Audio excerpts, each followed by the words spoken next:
Hi, everyone. Welcome to this week's weekly live immigration attorney chat by Immigration for Couples. If you are new to our Facebook page or if you're watching this on one of our social media outlets like YouTube, we invite you to come over, check out our Facebook page, follow us because we do host these weekly chats where we discuss topics as it relates to the world of immigration for couples. And not just topics that have to do with the immigration laws and policies and processes, but also mindset, because it's really important how you navigate your immigration journey, how you show up, and what that journey will ultimately be for both of you as a couple. Oftentimes, it can be a very stressful process. And having gone through the process personally, I understand completely firsthand what all of you are going through and what it feels like, the stress that can arise, and the pressure that can be put on you individually and on your relationship. And so, for today's topic, I have one of those kind of mindset topics, more of an inspirational kind of topic to help you emotionally as you're going through your immigration journey. And of course, for those of you who are joining us here live, please feel free to put your questions in the comments, and I'm happy to go over those after I go over this topic that I have here for us today. So, this topic, it's just come to me after having quite a few appointments with clients recently, and just a lot of the questions that are coming up from last week's Facebook Live and on our other social media channels about why is the immigration process so long, and why is it so onerous, and why is it such a labyrinth. And I'm sensing a lot of frustration, desperation, stress, anxiety, and that totally makes sense. It is, like I said, it is a stressful process. It's frustrating. You have this person that you love and you want to just start the next chapter of your lives together. And what I'm seeing is that individuals are suffering or are stressed out because they're focusing on aspects of the immigration process, trying to control aspects that are uncontrollable. And the biggest one, the biggest example I can give is with wait time, especially with fiance visas being about 15 months just to get a decision on the first step. Spouse visas have a long wait as well. I mean, across the board, immigration wait times are long, and that's where I really see a lot of stress arise for couples.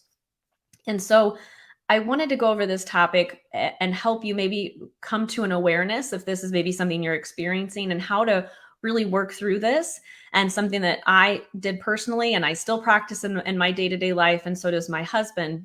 So hopefully this will help give you some ideas and tips for navigating the stress of your immigration journey. So really the first thing to do is recognize when you're feeling, yourself better than anyone, recognize when you're feeling really stressed or really frustrated or anxious, and ask yourself, is this coming from a place of me wanting to control something that I can't control, like the wait, like an immigration wait time? And regardless of your religion or beliefs, there, I'd like to share with you a quote, a prayer. Maybe you've heard of the Serenity Prayer.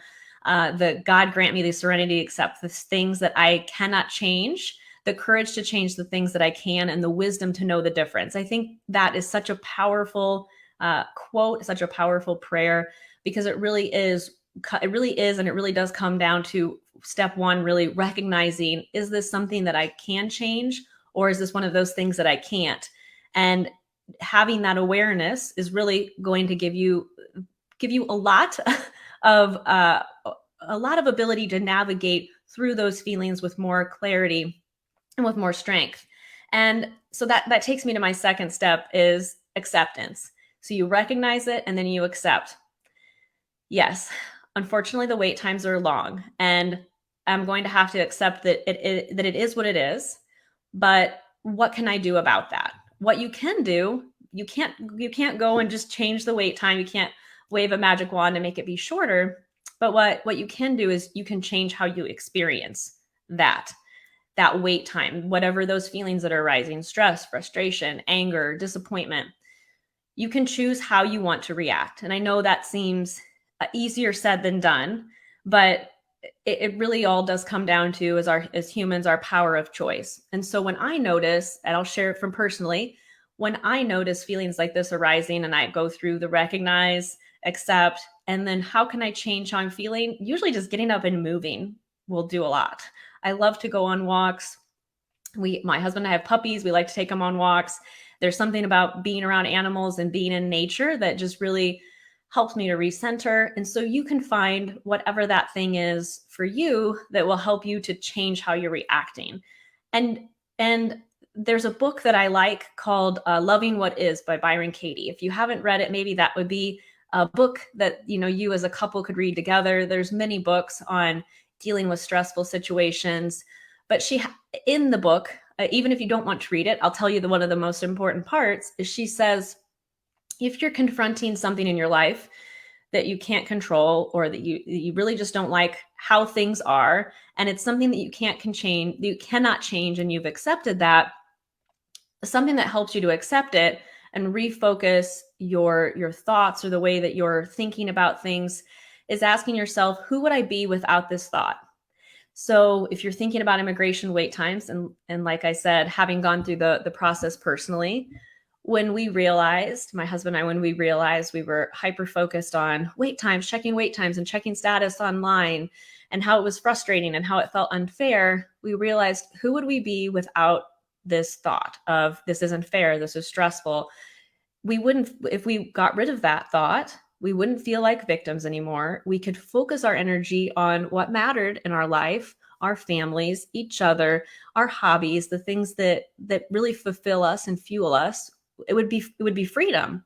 So while that wait time still is what it is, changing how you think about it can really give you a better quality of life during your immigration journey. And then I have written down, so I don't forget, that you want to focus on what is in your control. So I'm not advocating or saying, well, it's not fair and the wait times are long, so you can't do anything about it. I'm not saying that. There are things that are in your control. And so you have to really sit with and think, what are the things that are in my control? So what we tell our clients, what's in our control is, maybe for you, this is your first immigration case. Hopefully you only have to go through this once, but we've done this 1,000 times. And so what we do for our clients is we know what comes next. We can be proactive. We'll start getting the things ready that we can. That's one of the things that we can control. Something else that we can control is, and this is what our firm does quite frequently, we advocate. We've gone to Washington, D.C. and lobbied at Congress. At the American Immigration Lawyers Association does this annually. Our members of our team have gone personally. We reach out regularly to congressional representatives and let them know about how the impact of wait times is impacting our clients' lives. And those are things that we can control. Those are actions and steps that we can take.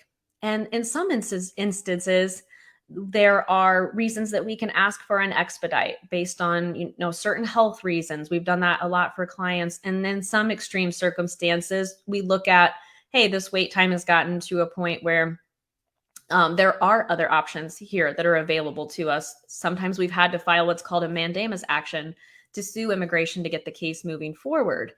But that kind of goes back to recognizing, where are we at in the process? And is this something that we can change and do something about? Or if not, then we need to really have an awareness about our emotions and work on focusing on how we want to show up and experience the immigration process.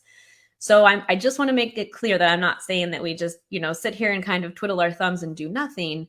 But that comes down to recognizing, what is something we can control and what isn't. And there are always aspects of life we can control, including our emotions and how we're showing up. And then the last tip, a last kind of step you can say or tip in this is you're a couple, you have a union, you're a unit. And so what my husband and I did is we held each other accountable. When we started feeling frustrated or angry or all the feelings, you go through all the feelings in the immigration process, hold each other accountable to say, actually, let's not choose this. And let's talk about the future, or let's, read a book together. Or there's so many things, even if you're living apart, that you can do to help hold each other accountable and really make sure your energy during this process is being focused on you as a couple and your relationship. Maybe if you've been following our channel for a while, maybe you've heard me say that pressure can bust pipes or it can make diamonds. That's a famous quote.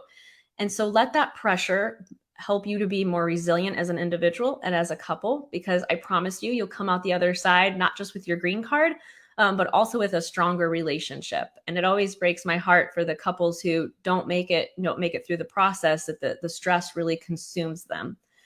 All right, so that's my kind of mindset tip for the week and for the entirety of your immigration journey. I hope that that was helpful. I know that I have a few comments or questions here. All right, I'm happy to do something that's off topic. That's fine. My question is off topic, but I'd like to find out what happens next after you're granted a spouse visa. So basically, I want to make sure we're on the same page. So I always like to kind of back up and give you a 30,000 foot view for anyone who maybe is just starting. If you've gone through the spouse visa process, it really involves 3 different steps. And the first step is that petition. You show you have a real relationship based on love. Your case moves on to the National Visa Center, a place where they collect a lot of documents, and your affidavit of support for your financials. The National Visa Center is really in charge of having all of those things all nice in a nice package to be able to send your file to the U.S. Embassy or consulate in the country where you will have your interview. When you go to that interview, if you are approved, immigration will take your passport. They'll keep your passport, and then they put a visa on one of the pages of your passport, and that's called the spouse visa. It's such an interesting way that they call it a spouse visa, because usually when people hear of a visa, they think of being a tourist visa kind of, and they don't actually think of it as being a green card. But in reality, once you have that visa in your passport and you enter the United States, you've completed the process for the spouse visa, and that kind of converts, you can say, into your green card while you're waiting for the green card to arrive in the mail. There is another fee that has to be paid, and you have to turn in your medical exam, and there's some other steps, but essentially that spouse visa, while they call it a visa, it will ultimately serve as your temporary green card once you enter the United States. Typically, they'll put a stamp in your passport, or they'll give you some kind of document when you enter, or they'll let you know, okay, great. Now you have this visa. It's actually going to be your green card. It's good for a year. And while you wait for your green card to arrive in the mail, that's proof. And so you can actually hit the ground running with that as proof for work and driving and all those good things. So I hope that was your question, or that answered your question. And yeah, it looks like that's all, everything that I have. All right. Well, if you are new to our channel, or if you're watching this on YouTube or one of our other platforms, please visit our website at immigrationforcouples.com. We have a free resource center. We have lots of free resources, whether you're just starting out or in the middle of your immigration journey, with the goal of providing you clarity as you navigate the labyrinth of U.S. immigration. And you are very welcome. I'm happy to help. Okay, I do have one more question. I can definitely do one more question here quickly before I have to sign off and get back to some casework.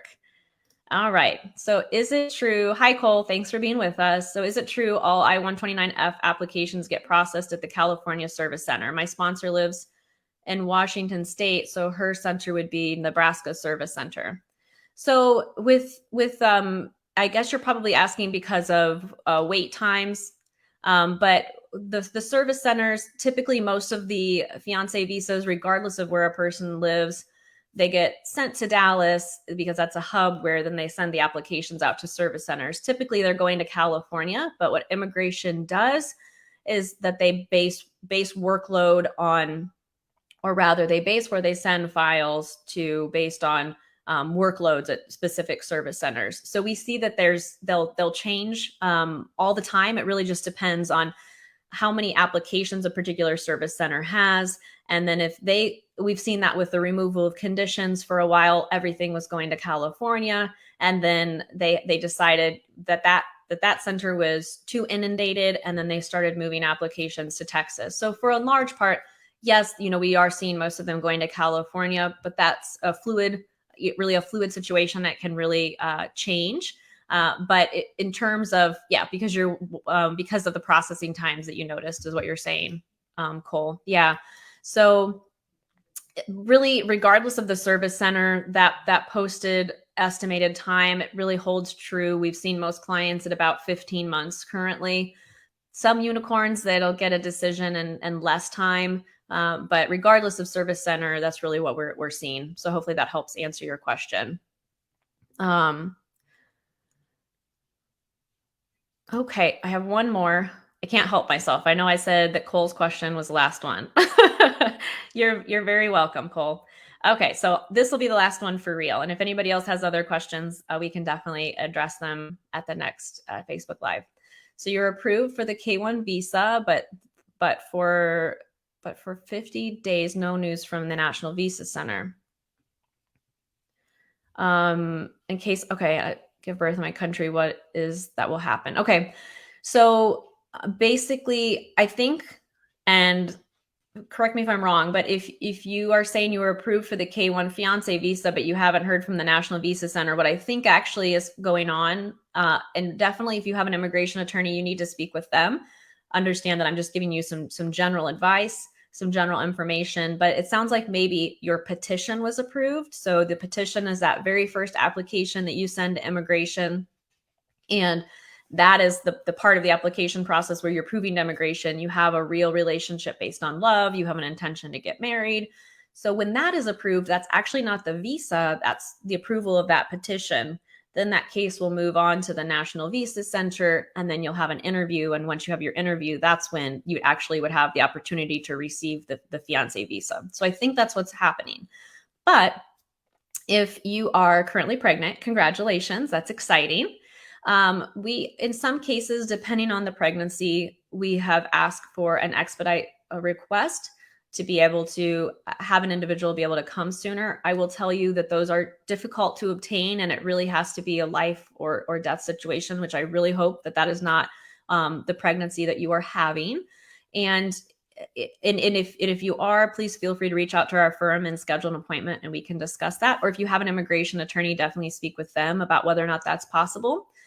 Otherwise, what we usually end up doing is there is a way that if your child, even if your child is born abroad, they have a United States citizen parent, there's a process that we help our clients go through to make sure that that child's birth is registered abroad. That it's called a consular report of birth abroad. And we help with that process so you can have that report of that birth abroad along with helping your child to have a US passport. So that way, when you do receive your actual fiance visa, you can come to the US as a family unit. So if you're needing help with that, don't hesitate to schedule an appointment. We'd be happy to speak with you. But so there's kind of two different options there. So I hope that helps answer everybody's questions. All right. Well, thanks for spending time with me here today. And I will see you all next week. Take care.